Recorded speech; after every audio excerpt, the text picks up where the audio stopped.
Ako si Tonyo, taga Antipolo. 45 taong gulang na ngayon. Ngunit sariwa pa rin sa akin ang mga pangyayari nung 15 taong gulang pa lang ako.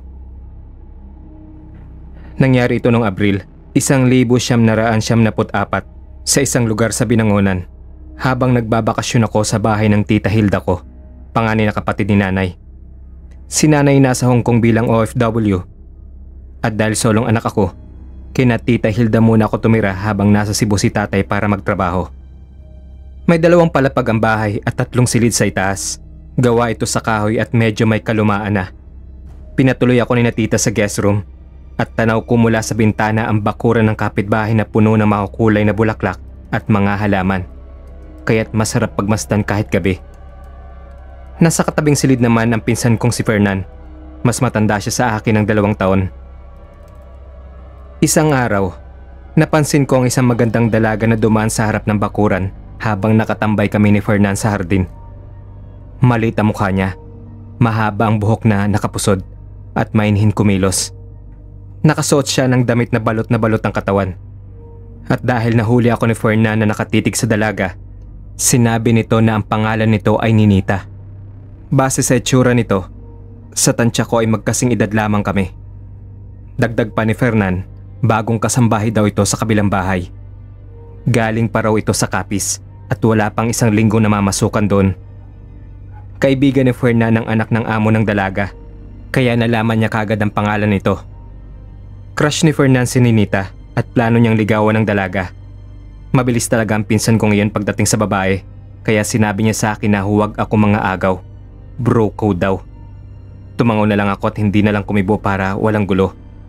Humanga lang naman ako, pero wala naman akong interes na ligawan din ito at ayaw ko namang makasira ko ang pinsan ko dahil lang sa kanya. Kinagabihan, nagising ako ng alanganing oras dahil sa sobrang init. Bumangon ako para buksan ang bintana. Nang sumilip ako sa labas, nakita ko si Ninita sa kabilang bakuran. Nakatagilid siya kaya hindi niya ako napansin. Suot niya ang isang manipis na puting bestida at kita ang makinis niyang mga binti. Tumalikod ito sa gawi ko saka tumingala na parang pinagmamasdan ng bilog na buwan. Noon ko napansin na full moon pala. Napahanga ako sa taglay na ganda ng dalaga sa ilalim ng liwanag ng buwan. Habang pinagmamasdan ko siya, napansin ko ang pagbabago sa mga braso at binti niya. Nagkaroon iyon ng itim na balahibo. Ipinikit ko ang mga mata ko at ipinilig ang ulo para masigurong hindi ako namamalikmata. Wala na siya sa kinatatayuan ng dumilat ako. Hinanap ko siya sa paligid pero hindi ko na siya nakita. At ang tanging naiwan sa damuhan ay ang suot na pantulog ni Ninita na labis kong ipinagtaka. Natanong ko ang sarili ko kung bakit naghubad si Ninita sa gitna ng hardin. Hinisip ko na baka nagkamali lang ako nang nakita dahil sa sobrang init.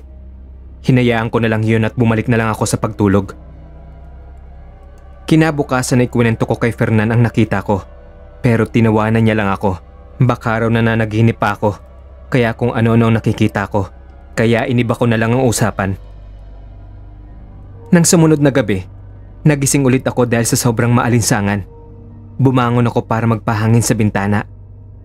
Pagbukas ko ng bintana, nakita ko ulit si Ninita sa kabilang bakuran. Nakatayo sa gitna habang may hawak na botelya. Nakaputing pantulog siya na parang mahabang sando. Kita ang makinis niya mga braso at hita. Dahan-dahan niyang ibinuhos ang likido mula sa botelya sa kanyang palad at ipinahid ito sa mga braso niya. Habang pinagmamasdan ko siya, bigla akong napansin na nagkakaroon ulit siya ng itim na balahibo sa kanyang braso at binti. Pati mukha niya ay nagkaroon ng makapal na balahibo at unti-unting humaba ang nguso niya na parang sa aso. Napakapit ako sa bintana at inilapit ang mukha ko para mas masilip siya. Sa gulat ko, naging anyong asong itim si Ninita. Nahubad ang suot niyang damit at nalaglag sa damuhan at saka siya tumakbo palabas ng bakuran.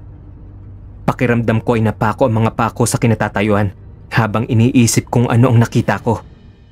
Sumagi sa isip ko ang salitang aswang dahil sa langis na ipinahid ni Ninita sa katawan bago magpalit ng anyo. Mabilis kong isinara ang bintana at bumalik sa kama. Nagtalokbong ng kumot. Ayokong maging biktima ng aswang. Hindi rin ako makapaniwala sa nakita ko. Kinabukasan ay nabalitaan ko kay Tita Hilda na nagkakagulo sa kanto dahil ilang manok ang natagpo ang patay. Ubos ang laman loob ng mga iyon at walang natirang dugo. Agad kong naisip si Ninita. Pero hindi ako nagsalita dahil wala akong ebidensya. Mahirap magbintang at baka ako pa ang mabalikan. Nagdadalawang isip akong ikwento kay Fernan ang nakita ko dahil pakapagtawanan lang niya ako. Kaya nagdesisyon akong huwag na lang magsalita. Kailangan ko ng ebidensya para mapatunayan na aswang si Ninita. Nagpasama ako kay Fernan sa palengke para bumili ng 5 kilong asin at bawang. Nagtaka siya kung saan ko gagamitin ang napakaraming asin at bawang. Sinabi ko sa kanya na may experiment ako na nakita sa pelikula. Nasabi kong gagayahin ko yon dahil naiinip ako. Nagkibit balikat na lang si Fernan at sinunod ang trip ko kahit mukhang nawiwirduhan siya sa akin. Naganap din kami ng buntot pagi pero wala kaming mahanap kaya palaspas na lang ang binili namin. Nagpasama din ako sa parokya para kumuha ng agwa bendita. Sinabi ko sa pari na sinasapian si Fernan ng engkanto kaya kailangan namin ng pangontra kaya nasiko niya ako ng patago. Tinawanan ko na lang siya at nagpatuloy sa paghingi ng agwa bendita. Pagka-uwi namin ay nagpatulong ako kay Fernan sa pagdiktik ng bawang at paghahalo nito sa asin. Tinanong ko rin siya kung may natitira pa siyang water gun sa mga luma niyang laruan at sinabi niyang meron pa sa bodega. Nakahalungkat kami at nakakita ng 2 malaking water gun. Habang nilalagyan ko ng agwa benditang water gun, tahimik lang si Fernan na nakatingin habang ginagawa iyon. Halatang napipilitan ito sa ginagawa niya.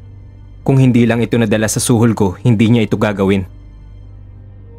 Nang sumapit na ang gabi, inaya ko si Fernan sa kwarto ko at sinabihan siyang hintayin ang crush niya sa bintana. Tumambay siya roon at nagdala pa ng bangkito para komportable sa paghihintay. Maya-maya'y napansin kong napaangat sa pagkakaupo si Fernan. Titig na titig sa labas. Kaya sumilip din ako. At sa pangalawang pagkakataon, nakita ko ulit si Ninita na naging asong itim ulit. Umalulong pa ito bago kumaripas ng takbo palabas ng bakuran. Nakatulalang nakanganga si Fernan. Halatang nagimbal din tulad ko nung una kong nakita si Ninita na naging asong itim. Itinulak ko siya ng bagya para gisingin sa pagkakatulala. Tinanong kung naniniwala na siyang aswang si Ninita. Tumango siya ng ilang ulit. Nasa mukha ang pagkabigla habang nakatitig sa akin. Kinuha kong water gun na may lamang agwa bendita at dinikdik na bawang, supot ng asin, bungkos ng bawang, at palaspas. Inabot ko kay Fernan ng isa at inaya siyang lumabas. Pinigilan niya ako. Tinanong kung lalabanan ba namin ang aswang. Sinabi kong effective ang dala namin pangontra, kaya tinanong niya kung nagamit ko na iyon sa ibang aswang. Sinagot kong hindi pa at ngayon pa lang. Saka ako tumawa ng pagak. Sinabi kong napanood ko lang yun sa pelikulang Guapings na pinagbibidahan ni na Mark Anthony Fernandez. Napailing na lang sa Fernan sa akin habang hindi makapaniwalang nakatingin sa akin. Tinapi ko siya para sundan ako. Lumabas kami ng bahay at nag-abang sa labas ng bakuran ng mga amo ni Ninita. Nakaramdam ako ng pinaghalong excitement at kaba habang iniisip ang mga posibleng mangyari oras na makaharap namin si Ninita. Nagtago kami sa makapal na halaman at naghintay. Ilang saglit pa, nakita na namin ng malaking asong itim na papalapit. Biglang lumabas si Fernan mula sa taguan at walang sabi-sabing binaril ng water gun si Ninita. Lumikha ng ungol ang aso na parang nasasaktan. Lumabas na rin ako at binaril din ito ng water gun. Sinubukan pa ng aso na makatakas mula sa amin pero humarang ako at inubos ko ang laman ng water gun. Tumahol-tahol pa ang aso habang nakalupasay sa lupa. Mabilis akong tumakbo palapit at pinaghahampas siya ng palaspas. Lalong na naghoy sa sakit si Ninita at unti-unting naging anyong babae, hubad at nakasadlak sa lupa. May mga sugat siya sa balat na parang napaso. Tumitig siya ng masama sa amin. Tinanong kami ng pasigaw kung ano ang kasalanan niya sa amin. Nagsimulang mamula ang kanyang mga mata kaya nataranta si Fernan sa sobrang nerbiyos. Nanginginig ang kanyang mga kamay nang sinabuyan niya si Ninita ng asin. Napasigaw ng malakas ang dalaga at umusok ang katawan sa bawat pagdampi ng asin. bigla siyang nagpalit ng anyong malaking paniki saka lumipad palayo. Muntik pa kaming madagit dahil sa ulunan namin siya dumaan kaya napaupo kami para umiwas. Nakatakas si Ninita ng gabing iyon. Kinabahan kami na baka balikan niya kami pero hindi na namin siya nakita pa ng umagang iyon. Matuling lumipas sa mga araw pero hindi na rin siya bumalik sa kabilang bahay. Wala na kaming naging balita kung saan siya napadpad kahit maraming taon na ang nakalipas. Nalaman ko rin ang tungkol sa iba't ibang uri ng aswang at nalaman kong may mga aswang na kaya magpalit-palit ng iba't ibang anyo tulad ni Ninita.